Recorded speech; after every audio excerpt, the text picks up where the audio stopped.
Welcome to the Mike on Much podcast. I am your host, Mike Bierman, and I'm here with my friend and trusted producer, Max Kerman. Also here with our pop culture aficionado, Shane Cunningham. And today, if you are listening, this is the Just for Laughs special because Shane and I were just in Montreal for the JFL.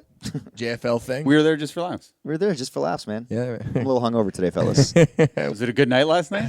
Yeah, it was. With the gang? The boys? Yeah, it was. Well, we took this photo, and of course, we immediately thought we should post this on the podcast Insta story. Of course. Because you weren't in it, and there's Mike and I and our friend Sean and Al, and we thought that might get you mad. There was actually talk you of thought saying, everybody get ready for Sean's digital desserts. Yeah, Right. Yeah, But I thought it was too cruel, so I did not post. No. Just posting it on yours made me mad enough. No, that was good. That was good. for our listeners, Shane confronted me about in the last episode about making plans without him, basically Being left out. And Being we've left gone out. kind of viral online, Yeah. unless I'm using that term wrong. Yeah, no, people like that segment. man. Yeah. A lot of people actually were in agreement with you because when I posted the video clip of me saying, when Shane confronts someone about side text groups, people were like, "I'm on Team Shane." Everyone was. I didn't see, and unless you're getting DM'd that's on your side, the whole public outcry was like Team Shane. Yeah, everyone was on Team Shane. I think it really resonated because, really did. I think that being left out is a universal feeling for a lot of people. Well, I was thinking about it, and there was a time when I was in a group chat, and it was a basketball chat with Mike, Josh Lee, and John Popoulos. And then I found out I was kicked out of the group chat secretly, and they said, we can't have Shane, and they just started it up again without me. Who made that decision? I wasn't part of that decision. You were in the group? I don't know. I am in a group with John and Josh, but Remember when I was in it for a bit, and you and I got in a big discussion about Kevin Durant, and before I knew it, I was out of the group. What did you comment on Mike's photo last night when you saw like all of your friends hanging out in Toronto? It was just something like, I'd love to see this group chat, or something like that. Something like that, and then that came in, and then we were kind of a little buzzed at that point, and I was like, Mike, what do I respond? And you just said, just type, don't worry about it, man, or whatever, which is what I had. Did that piss you off even more? It worked, man. It totally relaxed me. But it was a good night. It was fun, yeah. and in our defense, if you lived in the city, we all live in Toronto now. You're like the last of the Hamilton sort of holdouts, and for good reason. If I could do the commute like you did the commute, I would still live in Hamilton. It's too hard, man. When everyone was in Hamilton, though, I didn't recall a lot of hang requests then, too. That would hold water typically. Okay, well, but- here's one of our friends who will remain nameless said, well, to be fair, I never get any texts from Shane going, hey, what's going on tonight? Is there any onus on you to be poking the bear? Because every one of us pokes the bear. That was brought up, that you never reach out to hang. never do that. I was under the assumption that all events and everything happened through the Champagne Boys group. I didn't know there was separate... But why can't you initiate things? Well, because I'm not the... Initiator? Yeah, I'm not the initiator. Usually it's Dan. Usually there's 4 people in a group. When you have like 30 people, there's 4 who actually take initiative, right? Yeah. And you kind of follow their lead. And if they're like, okay. this Yeah, happened. fair enough. Like I have a fear of trying to organize anything. Does this all go back to this birthday party This thing? goes back to a birthday party. We've gone deep on this psychology before. My birthday falls very close to Mother's Day, and sometimes it's on Mother's Day. And then one year I invited 20 friends to my birthday party, and only one of them showed up. And it was largely humiliating. And to this day, I have a fear of organizing anything. And then once years ago, I was like 25 or 26, and I tried to try it again, the party. Yeah. And then I invited a bunch of people, and Mike was the only person to show up. And So we're being too yeah. hard on you. We have to recognize this is a PTSD you suffer from. This is a debilitating Yeah, and I have a fear of sickness. Yeah. We did have a good time that birthday, though. Yeah, just the two of you guys. Yeah. Yeah, it's an interesting thing. I have a fear of going out, and I have a fear of being left. Okay.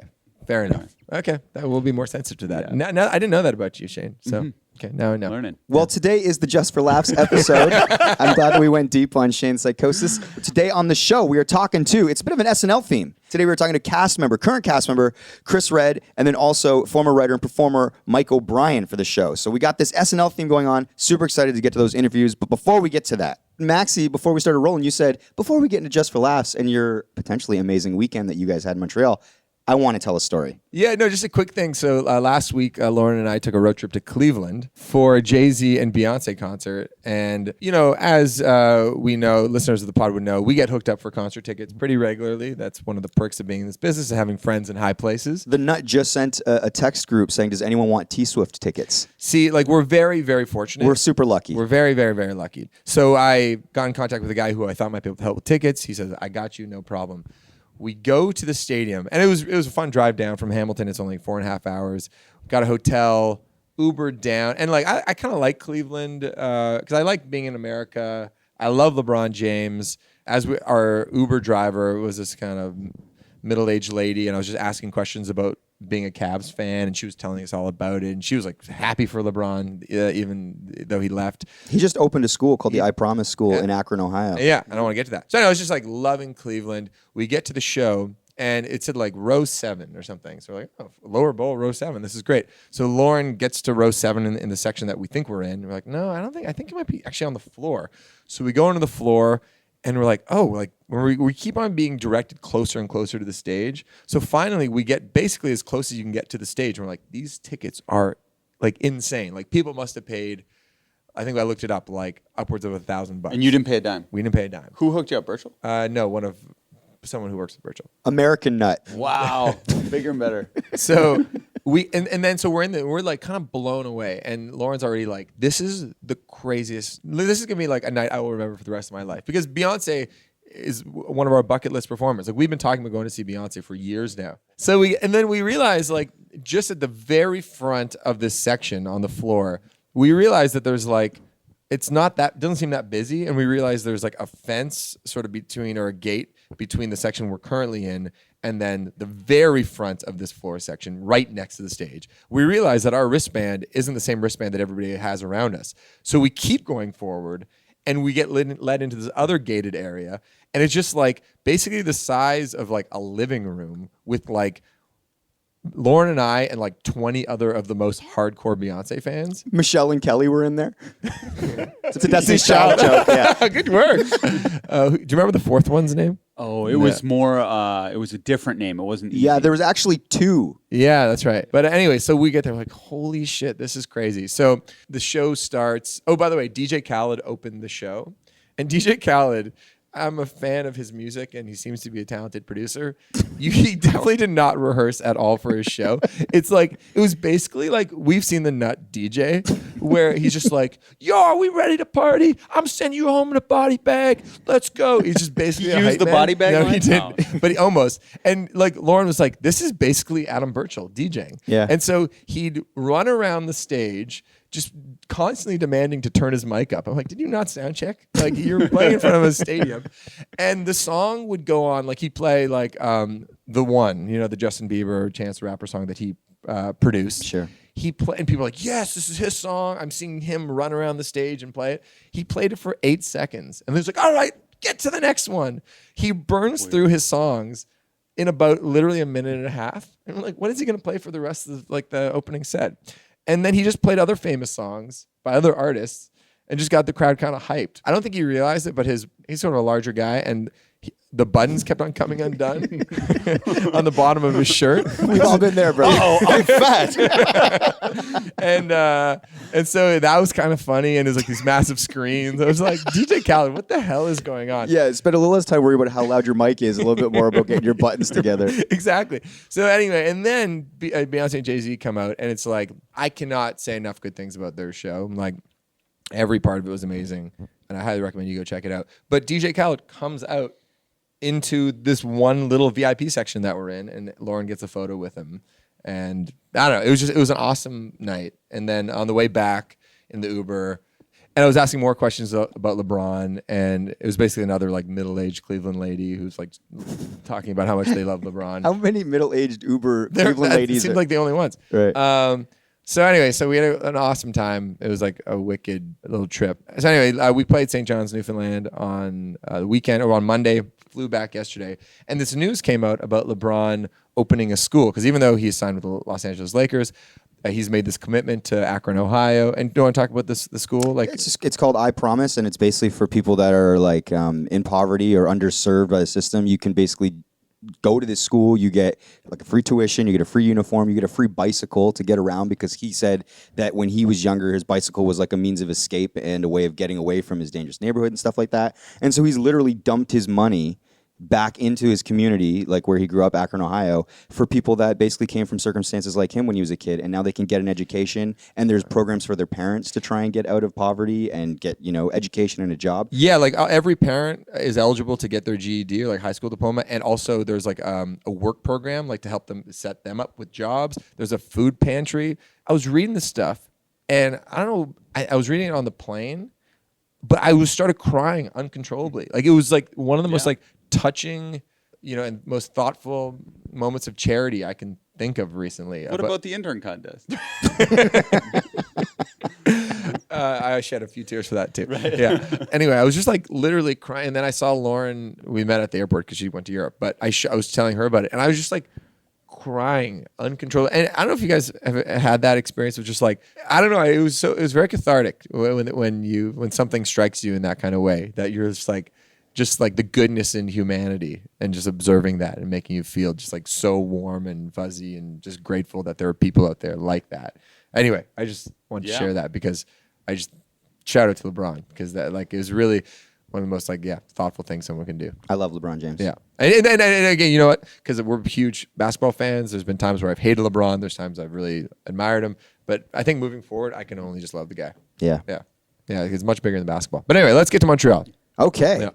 Like we've said before, if you listened last year to our episode with Jeffrey Ross, Episode 70. Episode 70, which has one of Shane's best desserts ever, which was the Eddie De La Sepe incident, along with the Bachelorette, or whatever her name is, Vanessa. I don't watch the show. Go back and listen to it if you haven't. But like we've said, if you are a comedy fan of any type, this is the weekend. I think Shane called it Comedy Coachella, and it's like the best weekend if you're into this sort of thing. And you've said you'd prefer this over any music festival. Any music festival, anytime. It's like your people. Book your room at the Hyatt right now, a year in advance, for next year's thing, and every big comedian you know is just hanging out in the lobby. Yeah. We're just walking by. Oh, there's Amy Schumer. Oh, there's Tiffany Haddish. Everybody's just there hanging out.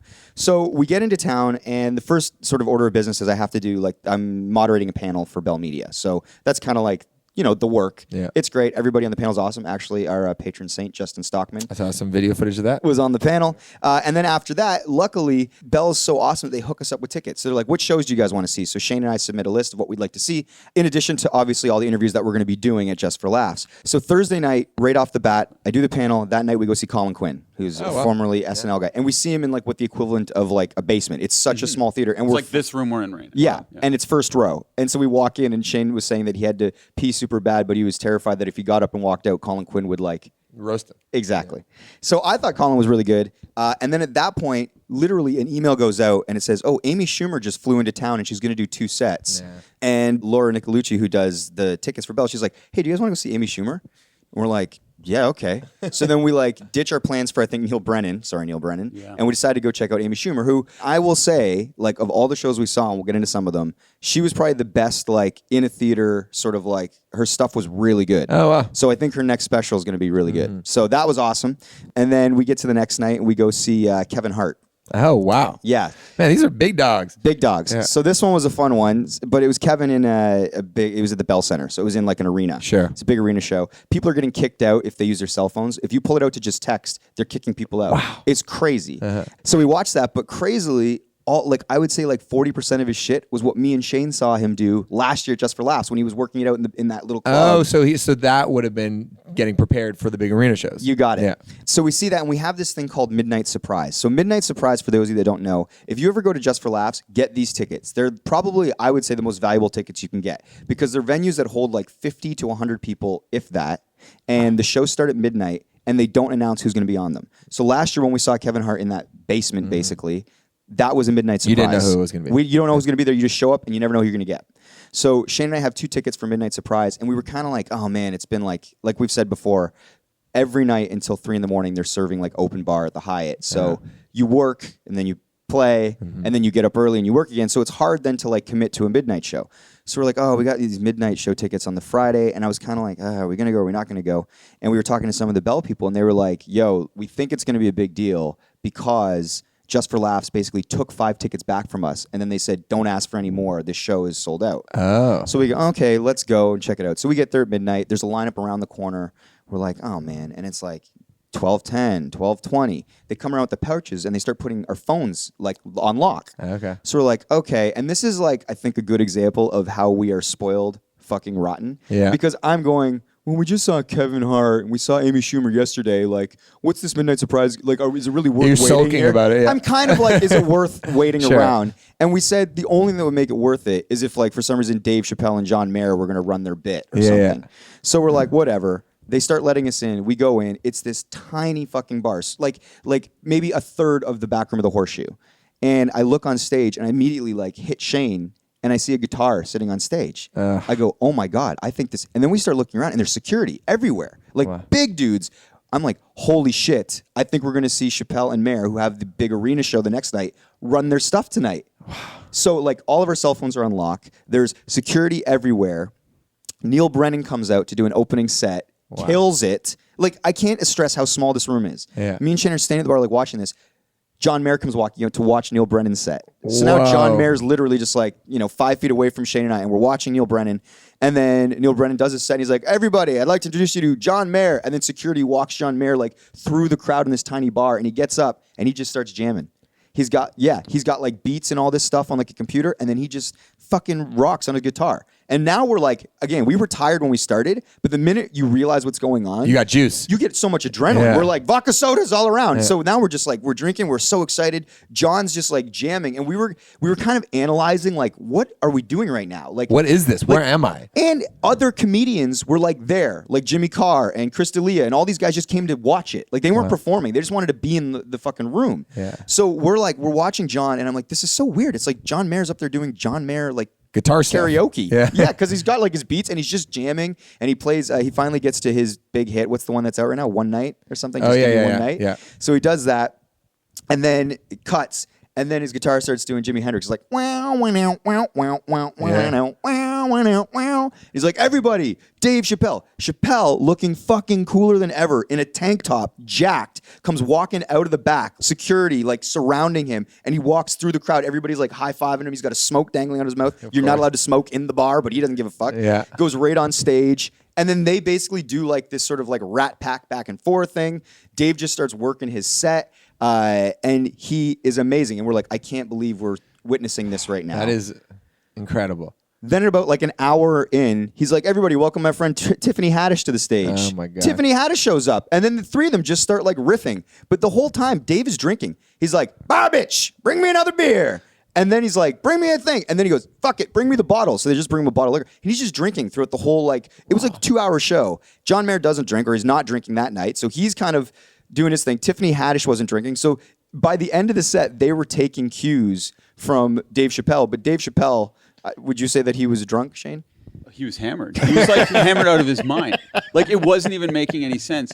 The show started becoming cool because it was so strange to see him just hanging out, laid out on stage for way too long. Because there was like 45 minutes into the show. Do you remember he had like this great button? I was like, that's it. You think that's it? Yeah. And you're like, yeah. And then 2 hours later, he was still up there. Well, this happened to me when I saw Tiffany Haddish in L.A. It was like one of those nights at the Comedy Store, and usually each act does 20 minutes or whatever. She stayed up there for like an hour and 15 minutes, and she kept drinking. And then you thought like, oh, that's the one that ends the set. And you like, 30 minutes in, because that's how long you should be performing. And she was like, anybody got any questions? Let's do a Q&A. Yeah. Like she was like, did not want to get off the It's stage. like Bruce Springsteen does that. Yeah. Well, it's a little different.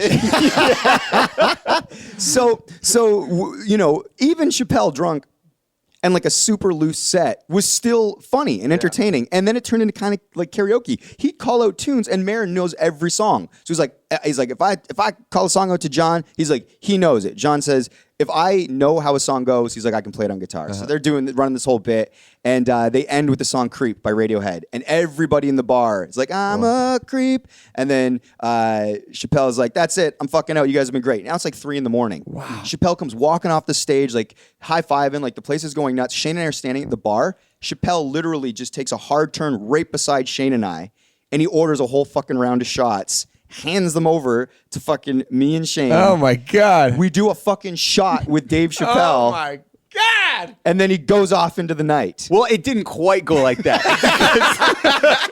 In my fever dream, that's exactly how it went down. We were standing there, and like you just want to watch Chappelle, so I'm just watching him, and then he like whips his head and looks at us. It's like and then he's like shots. He says to the bar, and then I'm like, oh my God, shots. But the bartender lines up enough and puts one near Mike, kind of. So the bartender pours all the shots, and there's an extra one for Mike. So Mike's like grabs it, and then I'm just like, they're shotless, and I'm like, and I'm making eyes at like the bartender.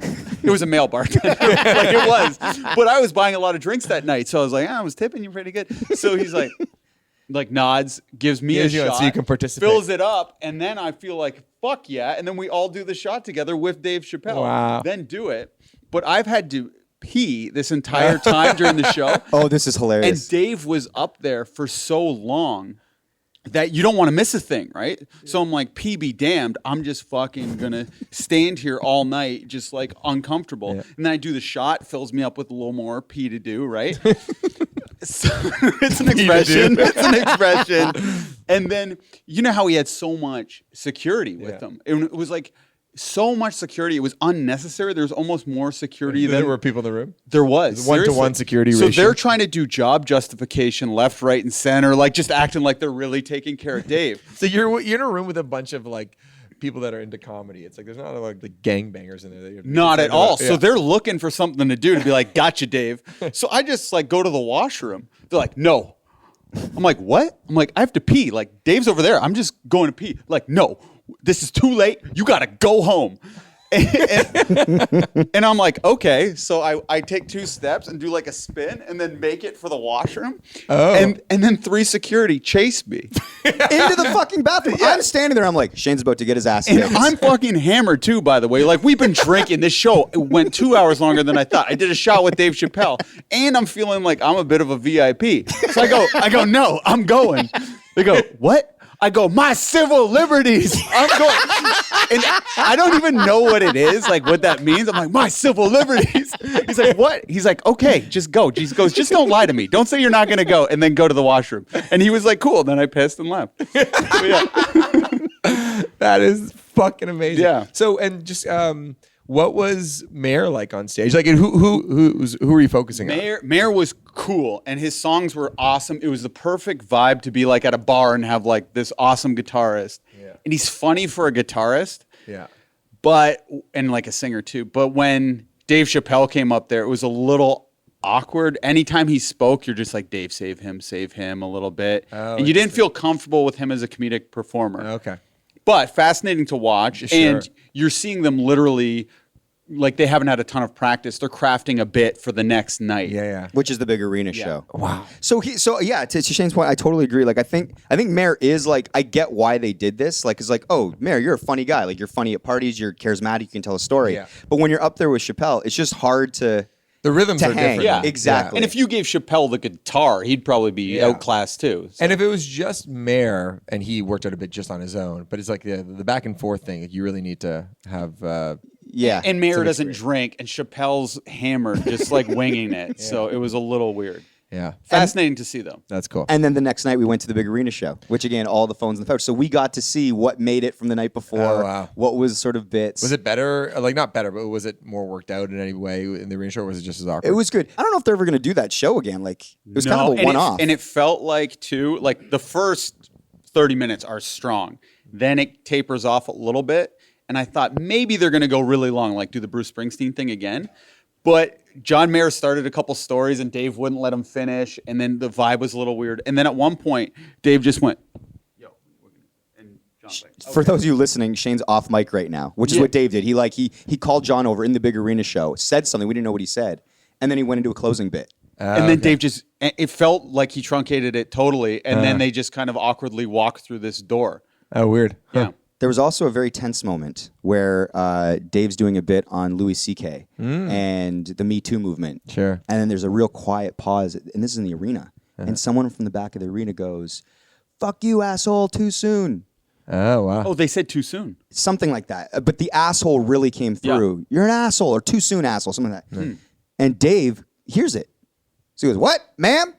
He's like, I'm an asshole. And then then the crowd kind of starts booing her. And then it's like, how's this going to go? And he's like, ma'am, I assume you know. I'm not going to do the Dave Chappelle voice. I got close. Was that it? I don't know what that was. Ma'am, I assume you're aware. I'm from the South. He's like, ma'am, I assume you're aware of who I am and what I do. He's like, and also, I don't give a shit because I already have your money. And then and that slays, and then everybody gives him a big round of applause. But then he weaved this one-sided dialogue into the whole set based on that woman. And then when John Mayer came back out to do more guitar things, like, John, get out here. He's like, I know one woman who's real excited to see you right now. That's funny. It was interesting. And people that were trying to dance to John when he came out in the arena, it was an interesting vibe. Usually, there's no band or anything. It was just him. Just him and like a beat thing and his guitar. Yeah. So it's just like him alone on stage in arena doing 5 hits. Guitar things. Crazy. Yeah. Anyway, it was really fascinating to see the difference between the two, and we got the experience of a lifetime. So much like your Jay Z Beyoncé experience, that was our Dave Chappelle, John Mayer, Tiffany Haddish experience. That's amazing. I know. I never know when we talk like this if listeners are like, that's cool, or if they're like, fuck you guys. Yeah. We'll just know that we are equally smitten. Sorry, we're like kids on Christmas when these things happen. So grateful. So yeah. It never, it's an embarrassment of experiences. So wait, are we spoiled brats, kids on Christmas, or smitten? What's the narrative we want people to go with here? A little bit of each. All right, nice. All right, guys, should we get to the interviews? Let's get to it. So today on the show, we have Chris Redd and Mike O'Brien. You, of course, know Chris Redd as a current cast member on Saturday Night Live, and recently he was nominated for an Emmy for the song Come Back Barack with Chance the Rapper. We get into all of that during our conversation. And then immediately after that, I chat with Mike O'Brien, who, as we said off the top, is a former writer and cast member on Saturday Night Live. His most notable stuff on that show are like the short films he did, Grow a Guy, the Jay Z Story. One of the best sketches I think he ever wrote was called Puppet Class with Bill Hader and Seth MacFarlane. I would suggest you maybe pause the podcast right now, go watch those, and then come back and listen to the interviews. Mike also has a show he created called AP Bio with Patton Oswalt that's going into its second season. So, as you listen, you will hear my conversation with Chris Redd, and then immediately after that, you'll hear our conversation with Mike O'Brien. One thing to listen for, actually, is because I was speaking with SNL alumni, I wanted to end the interviews with the sort of same question, which ended up being, describe Lorne Michaels in one sentence. And the reason I wanted to do that is because I wanted to hear how their answers differed, as, both being guys that had been on the show and dealt with Lorne Michaels. So, listen for that at the end of each conversation.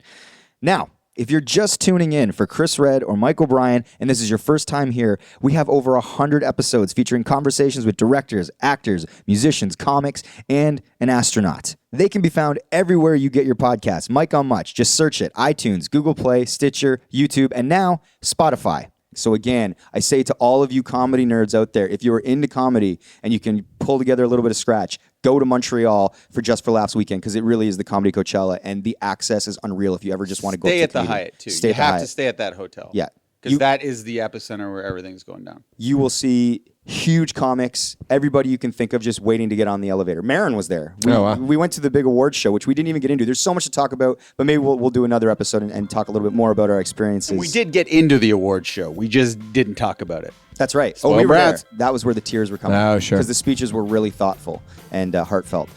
Guys, do you want to get to these interviews? Let's get to it. Let's get to it.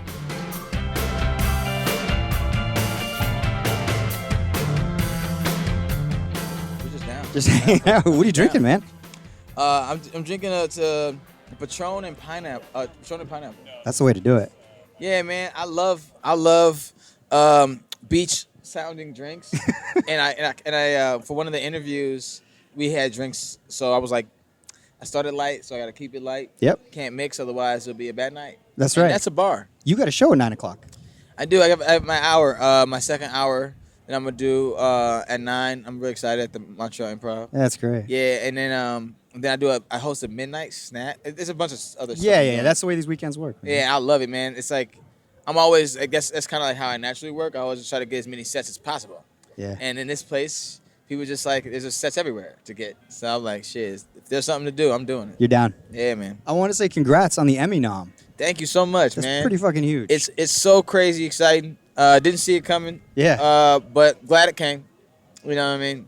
It's kind of like a surprise nut. Wait, is this on TV? We're shooting the middle one, yeah. Oh, okay. You can say what you want. Can I say nut? You can say whatever you want. I was like, oh wait, what is this for? Who's gonna see it, Mom? Well, we on this show, we like to get into the minutia of how people do their work. Yeah. And so I'm interested with something like that, which you co-wrote on. Yeah. How do you pitch that to Chance? Well, so how The process. So I wrote that with me and Will kicked it off. It was like Will had the idea to write another Obama piece, and we were just like, all right, so how should we do it? So basically what we did is we kind of figured out the skeleton first. Okay. And we write for a while. So like on like the writers' nights, you'll get down and you'll basically like flesh out like maybe a chorus or a verse. It's like kind of how I like to start. Yep. And Will's like kind of the same way. But then we'll bounce around. We're not really like beholden to try to like do any style of like not force ourselves to finish something that we're not feeling yet. So you kind of just like go off a feeling, but you try to get about at least a chorus and a verse done.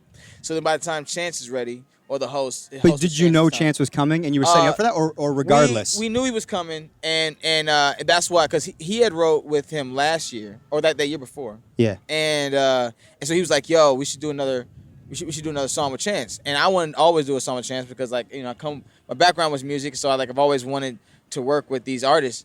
And so I was like, hell yeah, let's write something. So we wrote a rough draft of what it would be.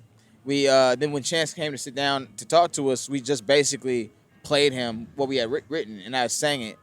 And he was like, oh, that's hard. Yeah, that's dope. But are you intimidated doing that? You're like, let's present this to Chance. The whole job is that. And at first it's like I kind of was, but at the same time, it's like if you don't just go for it, you're not going to get, he's not going to see, whoever the host is not going to see the best version of what your idea confidence could be. in the idea. Yeah, so it's like you got to sell the hell out of that. Yeah. And plus you lose so much. You're taking so many L's as far as like jokes not working. You can't really be affected by that shit at all. Like you got to be like, yo, all right, boom. That joke can work? Cool. I become like steel when it comes to like that type of shit. Like, keep it moving. Man, it made my stand-up even better too, because like I was always able to like breeze past a joke, but now I'm like I feel impenetrable a little bit. Like if a joke don't work, I'm like, all right, cool. What else you talking about, motherfucker? I got so many other thoughts, And so he liked it, so we just kept on working at it, and then we got Keenan in there to like kind of help us. I figured things out. He added some dope jokes to it. So in the end, we Chance was one of those hard working hosts that he wanted to hang out all night and write with everybody and stuff like that. He was down to do the work. Yeah. So in that morning we saw him and we had already finished the whole song, and we basically showed him the whole thing, and he was like, "Yo, this is crazy. Let's just record what we need to record and make the table read dope." And you're still nervous because like the host loves it. Doesn't mean you're gonna get it on the show. Doesn't mean it's gonna do well. The table read, but it did well. And so I was nervous the whole time. It was my first year, so I was nervous at every turn. Yeah. About everything, But I was still like, fuck it. Regardless, I'm gonna work the hardest I can. So it ended up working out, man. This is the thing. It feels like this last year has been amazing for you. You've been on this kind of rocket ship. It has not been bad. Yeah. I've had worse years. Well, I want to go back a bit. I keep looking at them like I don't even know if that these people are here, but they are important and here. There are people filming things and they're hovering around. But I want to go. This is kind of random, but on the car over here when we got into Montreal, we were in the ride with a guy named Mark Little. Who you did a sketch I love show with. Mark Little. So I said, yeah, we're going to be interviewing him. And he said, I know Chris Redd. I did a pilot with him. Yeah. So then I got to the hotel and I looked on IMDb. And this, literally, it is called The Untitled Sketch Project? NBC Untitled Sketch Comedy Pilot 2014. It doesn't even have a title. No, because that's what happens to shows that are bad. They don't make it, they die. And some don't get names. Yeah. Well, this is what I'm getting at. The sort of ebbs and flows of a comedy career. Yeah. So like you get a pilot in 2014, you go, shit, this is big. Like Right. you must be happy. Tell your family, your I left friends. the job that I was working in Chicago because I was on the ETC stage in Chicago at the time, and I couldn't do both. I was in mid-process, so that's how much faith I had in the project, and how much excited I was to get a pilot that I just left to do the pilot, and that was about a year process. Of all together. And before that, I was just like studying and like doing stand up and all that shit for about like 6 years. And yeah, the thing didn't go, but it like kind of sparked some like notice in the industry a little bit from other You're people. being seen. You're making connections. Yeah, Of course. And so you're kind of just like grind. It's the grind. Yep. But it wasn't for another few years before I got something else that was like Popstar. I did like the movie, but even in that didn't do great. It's a great movie. How do you get into Fantastic. that though? I auditioned like everybody else, man. Just off the street, you auditioned. Not off the street. I jumped out of an Uber, but I just kind of like this lady Allison Jones, super dope casting director. I love her so much. She came to Chicago and she was like what rarely people did then, and she was like, "Oh, I like you. Let's sit down. I'm gonna try to get you in something." And so I was like, yeah. Everybody says that Hollywood stuff. And then she really hit me for this job, and I was on my way to my 30th birthday in Vegas, and she was like, "Could you come back a day early and do this audition?" And I was like, "For what?" She's like, "Lonely Island." I'm like, "Hell yeah!" And so I came back. I was like practicing. The audition was like the freestyle as long as you wanted, and I was like, "All right, cool." Little do they know, I'm a real rapper. I'm a freestyle forever. And that was my plan. I did my lines, and I nailed the lines, and then I just freestyled for like 15 minutes. You just kept going? Straight. Yeah, I just kept going. I was like, this is what I was built for type of shit. And then like they called me for the callback, and I got on the phone with the guys, and they tried to give me notes to kind of like see if I could nail the notes and just like put a good tape together. Like so take directions sort of deal? Yeah. So I'm talking to them. I'm like, I can't believe I'm talking to these guys. And like, yo, you're like a real rapper. And that's super dope, man. For this next one, we would like it if you could rap just like way less. And I was like, yeah. So it's not like 20 minutes long. Cool. But it was good, man. I had a great experience, man. It was like almost unfair how amazing that experience was. And I got to see celebrities that were cool. I got to like, be one of the leads, which was fun. It's like a legitimate break. Yeah. So, but this and we're kind of doing a condensed conversation to what we normally do. But like with those ebbs and flows, and I'm sure you've had disappointment, whether it was the 100%. pilot, all that stuff. Yeah. When something like Saturday Night Live happens and you get a call, because obviously you audition, and it seems like you killed the Popstar audition. You audition for SNL, and you get the call where it's like a legitimate reality, which is kind of like in some ways legitimizing to your family, your friends, you. It's everything. So walk me through the call and your feeling. So SNL is very funny because I never really wanted to do it. I convinced myself I didn't want to do it because in Chicago, everybody's like, SNL is the last step. You're not good at sketching. And I'm a rebel by heart and nature, so I was like, fuck that, I don't need that. And then they asked me to showcase, and I was like, hell yeah.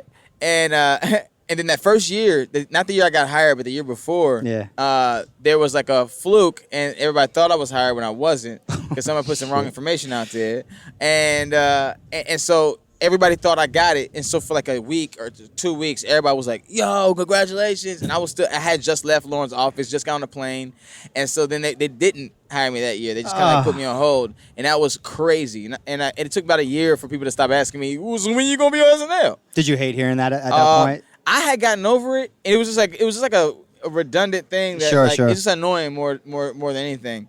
And then this year that I got hired was like, oh, finally. Yeah, I can tell somebody when I got hired. But my joke to myself and my friends and family who like knew the ordeal it was like nothing will feel good as the year I almost got SNL, because that was the year where like people were doing write-ups and everything. It was like positive. I was getting positive feedback on Twitter, which never happens. It was all good. It was all good shit. I'm like, damn, people like me. That's cool as fuck. You know what I mean? But I couldn't respond to anything else. So it's like I feel like that love's kind of just went, but it returned. Yeah. Yeah, and it was great when I got the call. Lorne had his assistant call me. It was like.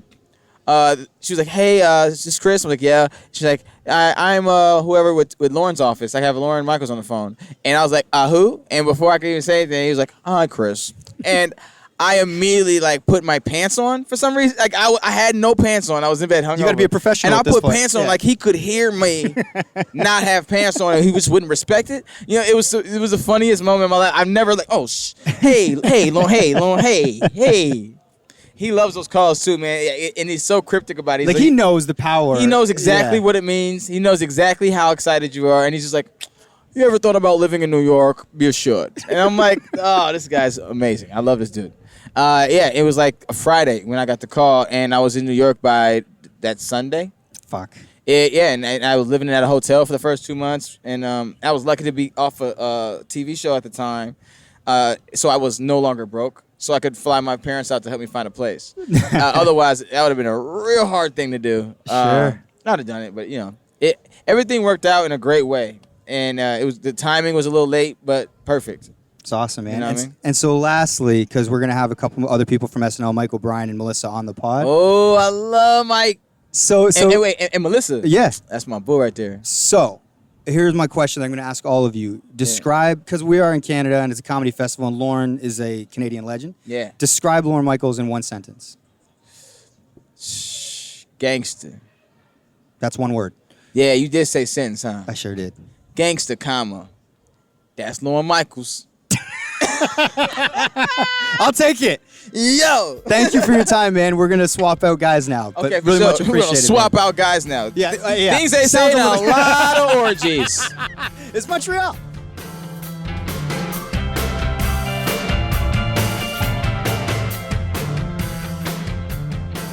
How you doing? I'm good. How are you? I'm well, man. Sorry I'm running late. I had trouble finding you guys. Oh, no problem. We actually were over on that side, and then they booted us over here because there was a big TV network show that wanted the spot. You know, The man. You know how it goes. Yeah.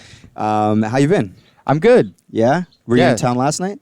Yes, I had a show last night at Montreal Improv and another one at Newspeak. Okay, cool. Yeah. You're playing tonight, too. Yeah, tonight's my taping, and then tomorrow is my final hour show. You're doing the whole damn weekend. Yeah. Yeah. Yeah. How long have you been up here? We got here Thursday night. Nice. Or Thursday morning, sorry, yesterday morning. I'm Okay. losing track of the time, I actually, know. the days. I know. It's kind of how it goes this weekend. Have you been here a lot as far as the festival goes This over the is years? my third one, yeah. Yeah. When you do like a show like that, say last night, are you someone that comes back and needs to unwind by, going to the Hyatt bar and hanging out, or are you sort of like room, show, room? I'm something in the middle. Last night was a late one. It was a 10:30 show, and I had friends come to it, so we grabbed a bite afterwards, and then other people were like, now you should come to the Hyatt bar, and I was like, I don't think I'm going to begin that at 1 a.m. Nowadays. Formerly, I might have shut down the Hyatt bar in previous trips, but, I don't need to dance with agents anymore, literally. Going back a bit, you're from Michigan? Yes. Which is pretty damn close to Canada in general. When did you realize you sort of wanted to get into comedy? Is it like, I'm kind of funny around my friends, or is it like watching, movies and being like, how can that be a viable career? Yeah, it was probably both of those things, and then I would add older siblings. I had 3 older Oh. siblings, and they're all real funny, and so it was a lot of just trying to see if I could make them laugh, keep up with their jokes at the dinner table, and I have an older sister who also does comedy, so it was a lot of that going around in the family. But yeah, we watched a lot of the movies. We would watch SNL every Sunday on VHS tape Yeah. and all that. So I don't think I was thinking about it as a job until like a year ago, but I thought it was something that would be fun to take some classes in and stuff, probably from college on. So you said your older sister does comedy. Yeah. Did she start it as a sort of career, and then you go, oh, that's a viable path? Or did you both sort of get into it together because... Literally together, yeah. Same level 1 Second City class signed on, and then we're on some of the same improv groups in Chicago for a couple of years and everything. When you go into something like that, did you find it intimidating, invigorating? Did you take to it easily? Because I've done an improv class, and it's fucking hard. Yeah, I'd say I struggled a little bit with it. I wanted to just stand there and try to be funny. Yeah, because you're thinking of, you're trying to plan your jokes before Yeah. you jump in, and that's the antithesis of it. Exactly. Yeah, I ended up teaching improv for like 5.5 years as a Wow. way to make money in Chicago, and so I was fully reformed by then, and believed in trying to build a scene together with another person as opposed to just fully write it on your own and steer them to do the correct straight man lines. But that's what I was definitely trying to do for the first couple of years. And I don't know that I ever got good at a lot of the like physical and singing and all that aspect of it is luckily now not required in my comedy. Right. SNL would make me try to do that again. A lot of failed singing things and dancing. So Are you someone who naturally doesn't mind going out of your comfort zone to try that, or are you like I guess the question would be like, some people would just be like, no, I'm not good at that. I'm going to stay away, and then other people are like, I'll try it. I'm more of the former. I try, and it's only if they're like, we're paying you, you have to go put this outfit on and dance on TV. But I hate it, and luckily I'm 42 now, and I can just tell people usually, I'm like, if you're hiring me, that's probably not what you're looking for. So I find it humiliating. I'm like tone deaf. It's really, really hard. I don't even like when my group of friends are all like, let's karaoke. That's like a triggering thing for me. So I think like anything, like whether it's comedy or if you're a musician, it's such a unconventional career, and like I guess whatever success is hard to define in some ways. I don't know if it's getting paid, I don't know if it's fame or whatever it is. Along sort of your path, did you feel a lot of setback, or was it sort of a slow climb? I felt a lot of setback. Like I say, I was in Chicago doing improv, and I initially, out of classes, I was chosen to be on a team and everything, which is unpaid and puts you among several hundred. I mean, it is out of thousands, so that felt like enough justification to keep going. But I wasn't getting the real things. I shouldn't say real, because like you say, how do you define it? But nothing paid and everything for years and years, and Second City didn't really hire me as a performer until like year 9 of Chicago, which is a long time. So all my 20s were spent trying for that, and then all of a sudden I got that and writing for SNL all within like 14 months. So it was very, very slow, and then fast, and then slow again, then fast. It's got a marathon quality to it. Like when it happens, it's sort of all happening quickly and then slows down. Yeah, again. yep, exactly. And yeah, so I get a lot of DMs for the last 10 years that are people like, how do you get on SNL? How do you write for SNL? How do I get my own TV show?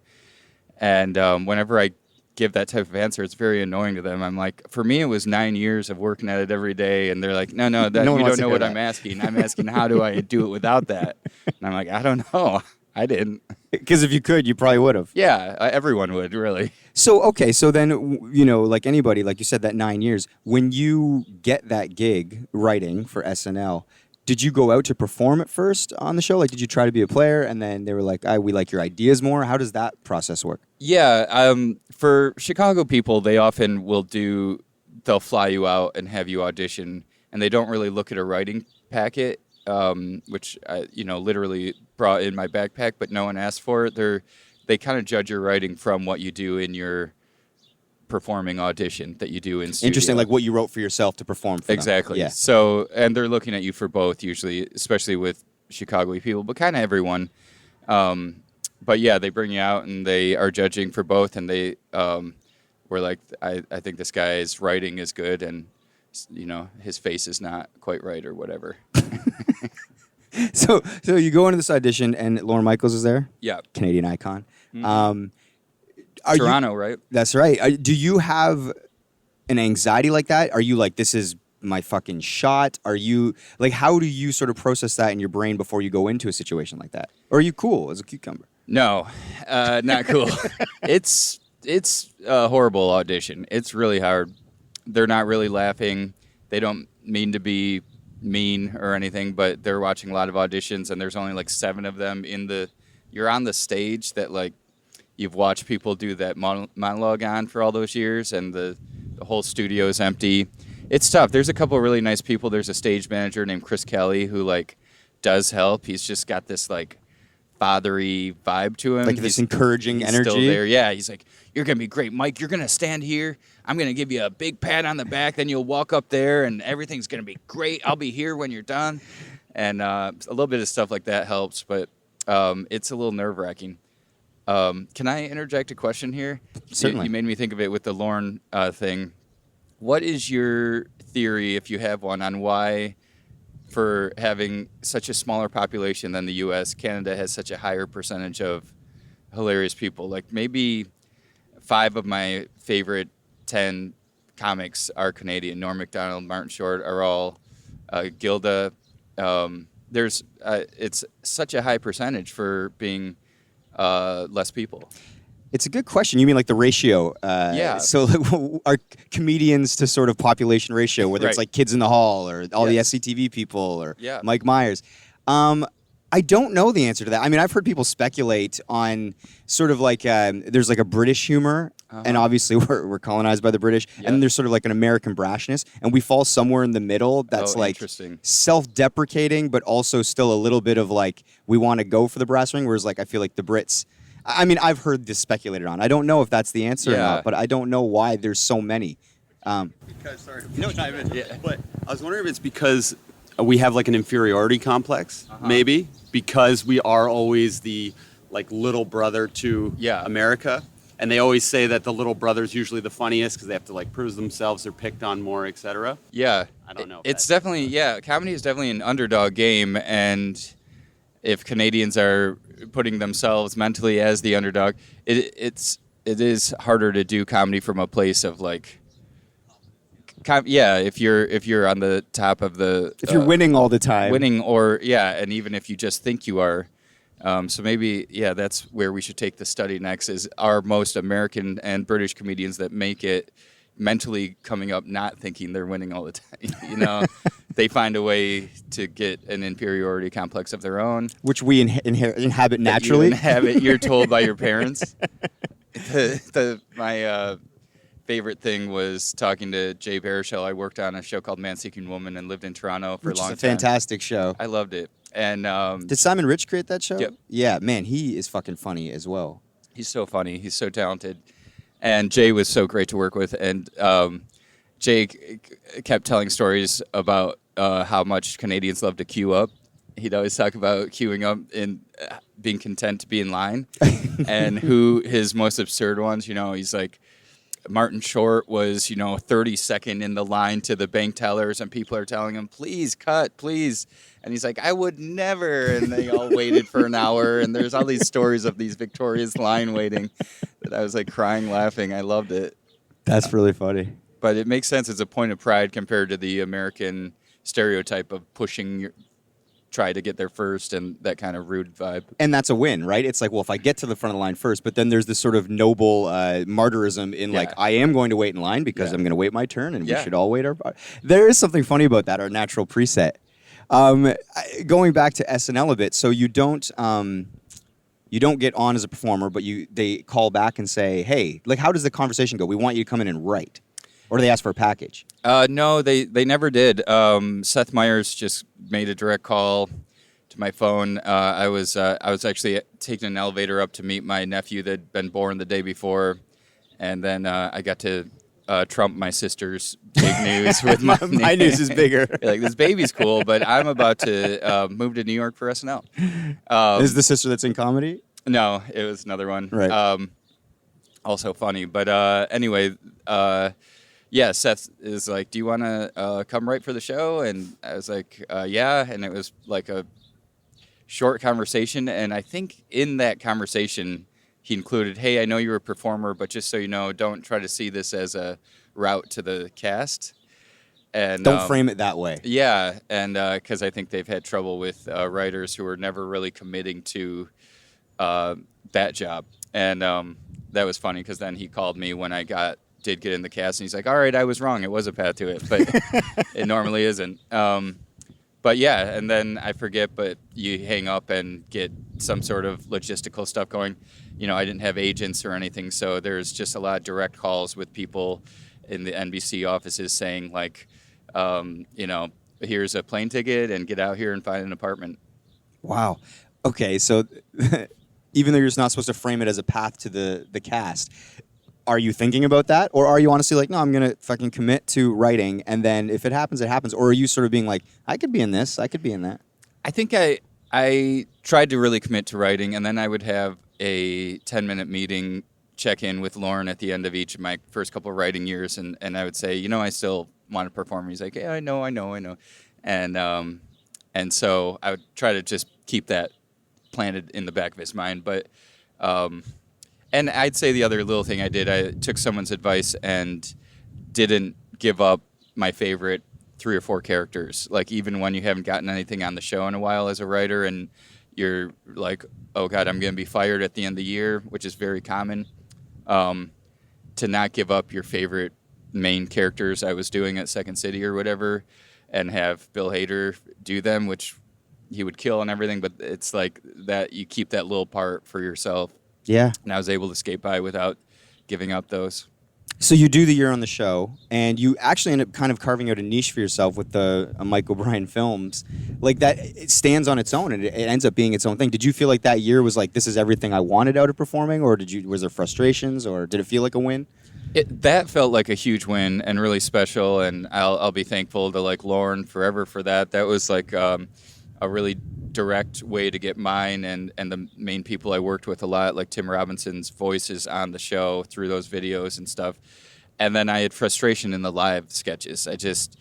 Those were frustrating. So those pre-tape videos were my comfort zone, but then the live sketches where I'm playing straight man and I only have one joke maybe, and again, maybe having to sing and dance at some point or try to do a little bit of an impression, all things I'm not that comfortable with.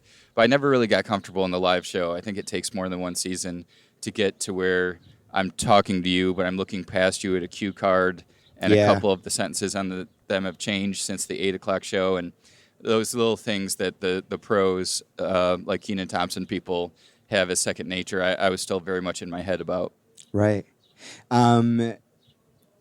Is there anybody, over your experience that was just an absolute nightmare? Yes, but who can I say? Well, one I've already said publicly a lot, and it's more because it wasn't a nightmare to everyone, but just to me I clashed with Betty White about a sketch. Betty White? Yeah, I wrote a sketch where she's euthanizing unicorns at a 12-year-old girl's birthday party, and they got these unicorns as a gift, but then she's the vet and realizes they have like eye infections, and she has to start explaining how she has to put them down, and the girls are all upset. And she just hated it. She was like, "This is cruelty to animals," and I was like, "Well, here's the good news." We're not actually going to hurt any unicorns, and the reason is because unicorns do not exist. And did that sketch go to air?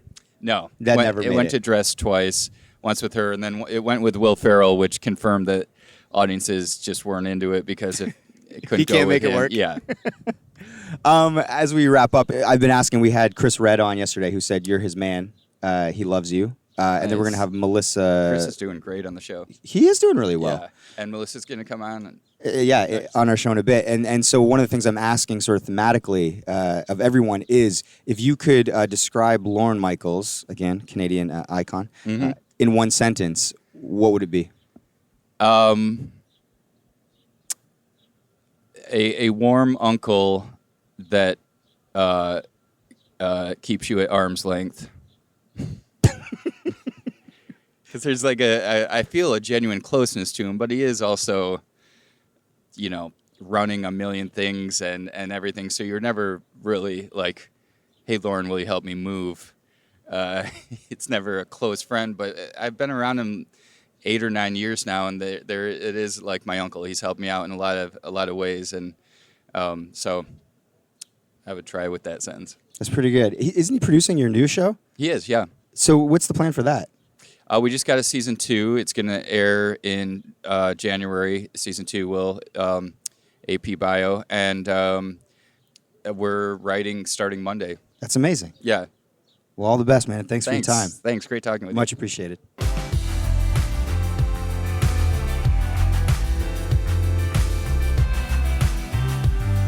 Welcome to the dessert on what we are calling the JFL episode. We are here with our pop culture aficionado, Shane Cunningham. Shane, what do you got for us?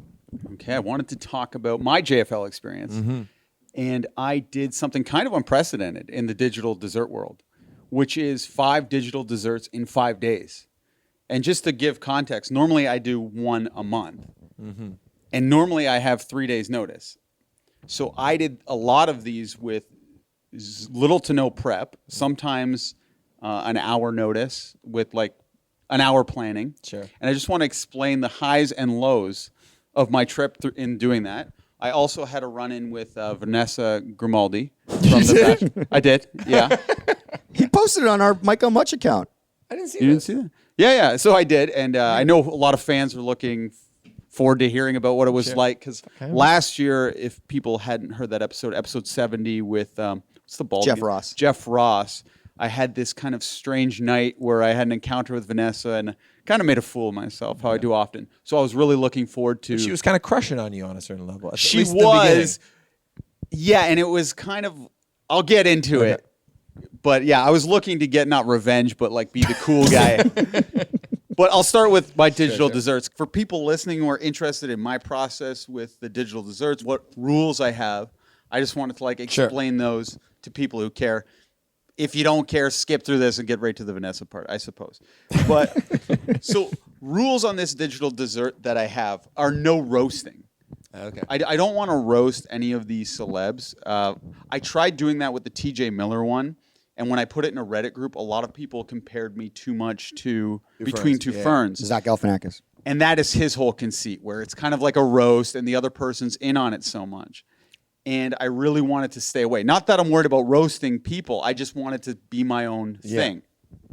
So no roasting. And two, I'm with someone and largely they don't really know what's going on. So I don't want any walkouts, which is my second rule. I never want the person to walk out of the interview. Good rule. That should be number one, maybe. Well, with Sacha Baron Cohen, right? I think that rule, he doesn't give a shit. Sometimes it's better if they walk out. Yeah. But us being with Belle, and as funny as it can be to turn someone off so much that they actually leave and you still get to keep the footage, we wouldn't be able to do that. The whole bit would be ruined as the footage wouldn't be able to be used. So I try to be as normal as possible before the interview and after the interview so they can seem like I'm a genuine, nice guy. And they're like, oh, that was just a bit. I also have a rule that any props I have for the bit, I keep in my pockets if I can fit them. And the reason I do this is because when you're going for stuff in your pockets, it always creates a good amount of tension. Yeah. And it can be like really awkward, especially I wear skinny jeans. Yeah. And tension is what makes comedy work. Yeah. So if someone's really in on the bit and there's no tension, so you can create tension by pulling things out of your pocket. So it's a good tip because people are always like, What is this? Anyway, now I'm going to go through each digital dessert that I did at JFL. Originally, I was planning all week to do Tom Green, and I had a really good thing planned. I won't say what it is because I'm actually going to do it with someone else if I ever get the. I think we can still get Tom Green. Okay, good. Then I'll use this bit with Tom. But all my plans went to the wayside because I found out that Tom Green had actually left before we got there. Okay. So I learned about 24 hours before I was going to do it, we were going to get Chris Redd from SNL. So I looked up all this stuff. He's a really nice guy. He seemed like he'd be absolutely game for this. So those ones are really good. When they're absolutely game, it plays really well on camera. But when you get to the editing room, the guy's almost playing along too much. Yeah. So I'm like, how could I create tension if this happens to go really well in the room? Like, I'm going to bring a gun with me. And I'm going to have a bit where we do improv and I play a racist person from the South with a heart of gold. So I'll show you the gun that I brought. And you have to fly with this gun, right? I have to fly with this gun. Yeah, it looks pretty real. It's pretty legit. And they don't make these anymore because of things. It looks too real. You know, and the Danforth shooting just happened at this time. So it was kind of risky for me to bring the gun. So I called Air Canada and I said, listen, I have a gun. I know it's not the best time to be bringing a gun on a plane. It's a toy. It looks like a replica, but it has the little orange thing. And the woman at Air Canada is like, geez, you're going to have to call TSA. And then I call TSA, tell them the same thing. They're like, you're going to have to call Air Canada. I'm like, I did. Like, who gives you the answers on this? I just need it. Guy goes, you know what? Risk it. He goes, TSA's telling me this. And I go, but if I risk it and I get caught with the gun, do I get arrested? He goes, no, they're just going to throw away the gun. So I write a note on the gun. Listen, I'm doing a bit in JFL with an SNL cast member. By the time I land, I will not have time to purchase a toy gun, nor do they sell guns as real as this, and it's really dependent that I have this gun. Do you care about comedy, man? So I had like maybe an hour to try to write my bit, practice with Alex from midnight till 2 a.m. Just to talk to the... From 2 a.m. till 4, I sleep. From 4 a.m., I drive to the airport. Then Who drove? My wife drove me. Oh, okay. Get to JFL, Montreal. Like it was like an hour flight. Yeah. I skip. They had a big brunch for meet and greet thing. Skip that. Sleep through it. I wake up. I set up the cameras. I had 3 cameras, tripod, set it all up. Go over the bit. Now I'm getting a little nervous though. I'm like, fuck, I have a gun. And remember, I have a rule. I keep all the things in my pocket, right? But then Mike, for some reason, goes, I want to film my interview with Chris Redd. I'm like, oh, cool. But I'm like, I don't want to stand because I have the gun in my back pocket like this. And Chris is in the room. Yeah. So you start your interview with Chris. You go first before the digital dessert. Yeah. And I'm manning the camera and have the floater camera with the gun. I had no idea. And I hear his people. I know, I didn't want to tell you. His people are like, what's going on there? And I hear them talking about the gun in my thing. And I'm like, oh no. And I'm sweating fucking bullets. Oh, man. I'm so nervous. Luckily, they didn't stop me. I don't know why, but they didn't stop me. So then I do the bit with Chris Redd. He's so down. He's like the rare type that the second he realizes I'm doing something funny, he's like willing to do everything. We're having the best time. And then at the end, I'm so confident with the gun. I'm like, hey, you want to do some improv? He's like, yeah, let's do some improv, man. And I'm like, all right, you want the gun or the cell phone? And he's like, gun. And I give him the gun. And I'm like, okay, I'm going to be playing a Southern racist with a heart of gold. And then I won't say what happens. I don't want to ruin it. But it just goes great. And all the tension's relieved, everything. And at the end, he's like, yo, that was awesome. He's like, that was so dope. He's like, I love when shit like this happens. And we're doing like 2-phase handshakes and like hugging each other. And then we have to see him again later on. And he's like, yo, and he like props me up and like everything. And I'm like, wow, that was amazing. Yeah. And all of a sudden, Mike and I, we were pretty tired, right? Because it was like a 7 a.m. flight. So we were like, you know, you're up till 2 a.m. and then you're up at 5 to go to the airport. So it's like there's no sleep. You're just running on whatever. Yeah. So then we party all night. And that's kind of the thing you do at JFL. To really live it up, you have to go to all the shows. You have to party. Because if you don't, you're really missing out on an experience. Yeah. But by doing that, I'm losing a lot of planning. Because the next morning, I have Michael Bryan from SNL and Melissa Villaseñor. So I'm like, 2 digital desserts. Shit, no time to prepare. Okay, party till 4 a.m. Wake up at 8 a.m. Oh, wow. I'm feeling like I'm going to die because I was up for over 24 hours straight, partied all night, hungover as hell, not used to even drinking because I don't really drink that much anymore. And I'm start thinking about a bit. I'm like, okay, I got this bit with Michael Bryan where years ago I sent him a DM and he didn't respond. Okay. I'm going to read him the DM and try to get the answer now in person. Like, now that he cannot. Like, that's a good bit. Also, he played Jay Z in a skit. I'm going to play with that. We're going to do a little improv based on that. Michael Bryan bit happens. Everything's going good. I read him the DM, but I forgot that the DM I sent him was about his cancer. He had skin cancer. Oh, okay. So I was wishing him well in my DM, and he just never got back to me. And I go, so what would you say now? And he goes, I would say thank you very much for your message. And does your family have a history of skin cancer? So we're just like in this cancer moment. Crothers is there. Everyone's like, where the fuck are you going with this, Shane? And I'm just like, all right, so you played Jay Z. And then I get into the bit where he just all of a sudden is pretending he's Jay Z, and I'm asking what it's like to have intercourse with Beyonce. I'm like, okay, I kind of saved it. I can cut out the cancer bit, but okay, whatever. And Michael Bryan was the personality of like, I'm willing to go along for this ride and this young comedic person, give him a chance to see what he does with this. Sure. Melissa Villaseñor shows up, and I was excited about Melissa Villaseñor because my wife and I have a fascination with her. She has a very interesting voice. Uh-huh. Like, it literally is like, hey, hello. Like, it's one of the only imitations my wife can do. Ah. And I also, in the bit, I wanted to show Melissa the imitation my wife does of it. I'm just going to put this baby in the outfit, and it's going to be, like, really cute. And I just can't get out of this voice. I don't know what it is. Start the bit.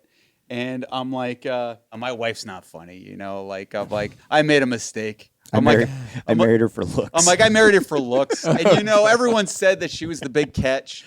But you know what? I'm the catch because looks fade, but comedy lasts forever. And I'm just playing this, like, obvious bit. But her face, she's like, oh, no. Oh, no. She's more. I showed Mike the footage afterwards, but she's so mortified. And I'm like, how do I get out of this? I'm like, I got to go more silly so she knows. So I go, hey, what are you wearing and who's your celebrity crush? Like as a joke.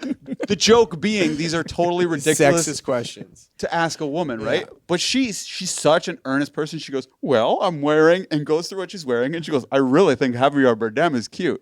And she doesn't realize that I'm running a bit.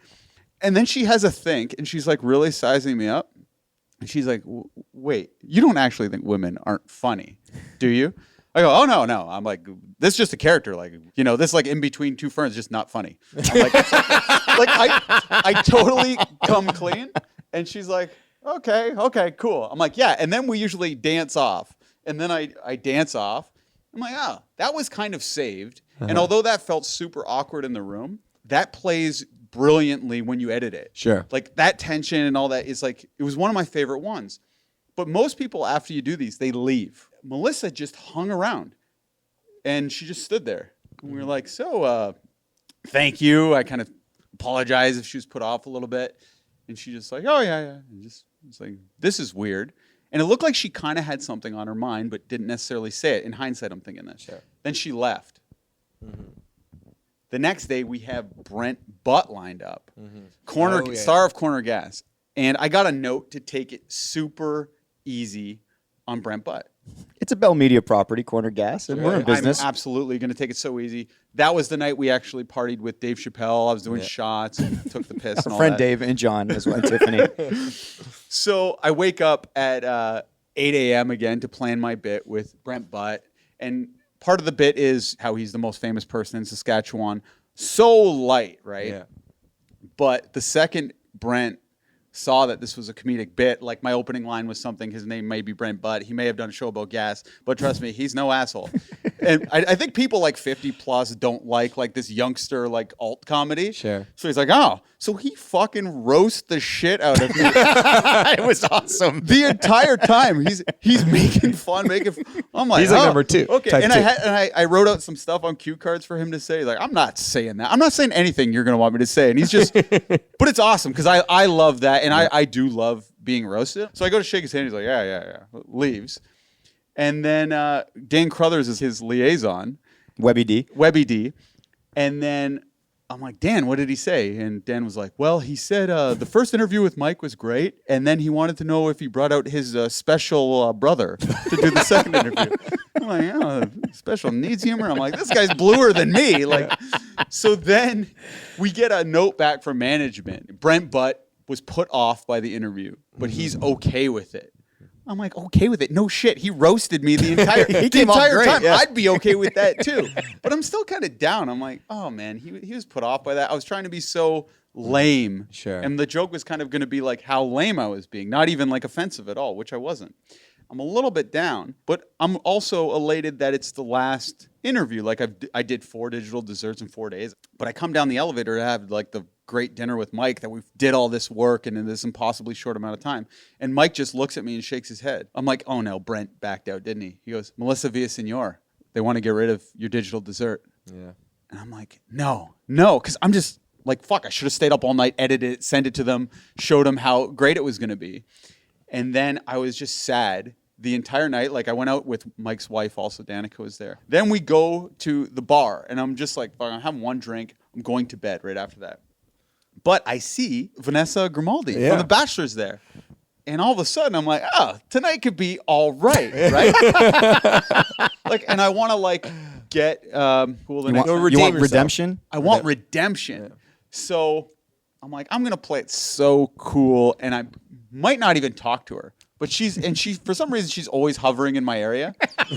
So everyone's like, Shane, Vanessa's there. I'm like, oh, I know.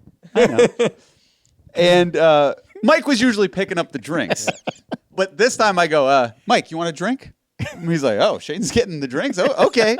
I'll be right back. And I know Vanessa's watching me, at least in my delusional mind, I think that.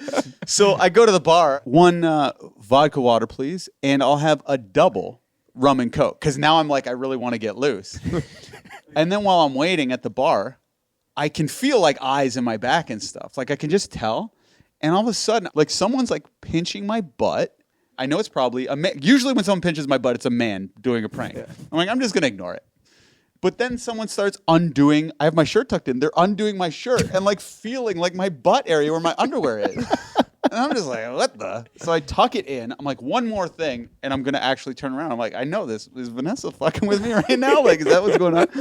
So then, again, a butt pinch. I turn around. I'm like, hey, it's a girl, like right in my face. She's like, hi, I'm buying you a drink. Oh. She goes, can I? I'm like, because no one has ever done that to me before, right? And I don't want to because there's like an odd deal when you accept a drink. It's like she might be expecting something. So Okay. I'm like, yeah, okay. But she doesn't know that I have other drinks, like a double and this vodka soda. So she's like, do you like sparkling champagne? I'm like, yes, I do. So it comes, but they all come together. And the guy's like, is this together or separate? And she goes, okay, I'll get them all. And it came to $68. All man. of this stuff. And I'm like, oh my God, I'm so sorry. She goes, I'm a trust fund kid. I don't care. She said this. Yeah. Oh, wow. Now I have 3 drinks in my hand. And you've been gone for a while, and I'm still waiting for my vodka soda. So I'm holding a sparkling champagne, a vodka soda, and in my other hand I have my double rum and Coke. And all these girls are like chatting me up and stuff. And a couple comedians were too, because they were like trying to hit on the girls also. Not that I was, like, you know what I mean. You know what I mean. And then Mike looks over. You had all these drinks, and it had been like 10 minutes. And I'm like, you have 5 drinks, but not one of them has made their way back to me yet. I'm like, hold on, I gotta give my friend a drink. So I give Mike the drink, then I go back to the girl, and she's like, we're having an after party in my room. Oh, cool. I'm like, okay. And I'm like trying to flash my hand around. She's like, you're married. I'm like, yeah. And I have a kid. I have everything, you know? I have everything. And then this other guy comes up and he goes, hey. He goes, my name's, I forget what his name is. He's like, my name's Earl. Wait, that's a TV show. What's more? He said, my name's Homer Simpson. No, what's a more realistic name? John. He said, my name's John. So I'm like, hey, John. And he's just staring at me. Like, that is the girl's boyfriend. I'm like, this is getting too weird. Yeah. So I go over to start talking to Mike. Do you think I should get a picture with Vanessa? And Mike's like, yeah. Take it. I'm like, okay, I'm going to bide my time for a bit and wait. Like, the pod fans will love this. I'm like, it'll be cool and all that. So I'm waiting with Mike. And then all of a sudden, the girl with the boyfriend comes over and starts chatting me up. She goes, what are you doing? I go, I'm going to get a picture with Vanessa. She goes, I want a picture with Vanessa too. I go, no. Like, I'm like, you could take it. I'll take one of you after. Just let me get it. She goes, no, let's get it together. I'm like, I'm not doing that. Please, no. And I'm fighting the woman. And Vanessa's like, what is going on? And we're like arguing. But you're standing just to like the right of her. I turn around. I'm like, hey, Vanessa. Sorry to interrupt, because she's talking to some other guy. She's like, I'm like, can I have a pic? She's like, hey, I know you from last year. I'm like, of course you do, right? Like, I know how she plays it. And she goes, but I'm single this year. She said that. She said that. Did you hear that? Yeah. And then the boyfriend comes by and smashes all my drinks, and I spill them all over her and all over the ground. And I'm like, fuck, this doesn't look cool, but I'll play it cool. I was like, hey, bro, watch where you're going, you know? And then I'm like, let's get this picture. But all the drinks have spilled on the ground. So I'm like kind of on skates, and I'm have my arm around Vanessa, and she goes, you're spilling your drink all over me. She goes, can you please stop spilling your drink all over me? I'm like, I'm not. Just take the picture. She's like, you are. It's all going down my back. She goes, this is really annoying, she says. And I'm like, I'm like, ruined it again. And then afterwards, she kind of wanted to like have like a goodbye chat. Mm-hmm. And I was like, oh, so you're here again. And she's like, yep. And I go, oh. And I'm not cool at all right now. Like, I've lost all coolness. And then I'm like, I knew you were going to be here because I follow you on Instagram and I saw your stories and it said you're at the bar. And I came and I got you. God. Oh my God. And she goes, yep. And then the whole night I was like, Mike, where is she? Because I was trying to redeem myself yet again. Yeah. And then, she just left after I was that. like, you're gone, bro. But yeah, that was it. That's it. That's all. That's our episode. I hope you enjoyed our JFL special. The Michael Much Podcast can be found everywhere you listen to podcasts. Obviously, if you're listening to this, you're listening to the podcast already. You can find us at Michael Much on Instagram and Twitter. The Michael Much Podcast is produced by Max Kerman. I'm your host, Mike Kerman. See you next week. We don't die on the weekend.